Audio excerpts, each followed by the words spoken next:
చీకరు చీకట్లు మర్ర మబ్బులు అని చెప్పిండు.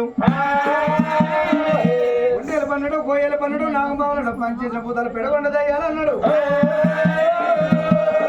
అది కాకుండా కలకు తమ్ముడు సుక్కలకు తురుడు తురమ్మ కుమారుడు బ్రహ్మదేవుని కొడుకు మన బావ బిరేకిందే ఉంటాడు అన్నాడు. ఆయన మీద మన్నవయ్యా లేనిపోని మాట కంశం చేసిండు. బాప మాట పట్టుకునే బాయి రాక మనం రాకరేపు. బాయి ఎంత చక్కరుంది, బాయి ఎంత సౌరనున్నది. బాయి లోపల నవనందల మీద నాగవడియల మీద దేవవడిగలు దేవపడిగల మీద రాముని పాదాలు కనబడుతున్నాయి. బాయి కాడ చూడు కోతులే సుతులు పడుతున్నాయి, కొన్ని గల మధ్యలో పడుతున్నాయి.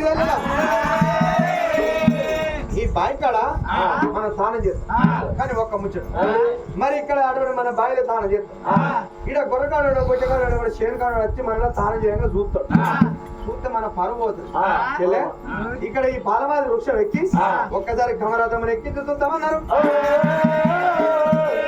పాలమాది వృక్షం గమనాథముని ఎక్కిస్తామన్నారు కానాడు.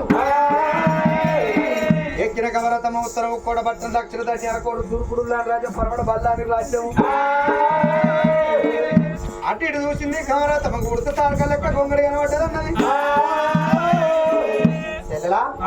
ఉడత తారక లెక్క గొంగడు. అయితే అంత బరువు దూరాన మరి పొలమారు చదివిన గొంగడి కనబడ్డ.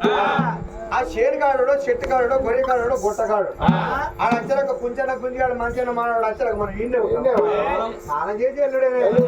అలా మన బాబు ఫీల్ అవుతాడు. మన బాబు ఫీల్ అయితే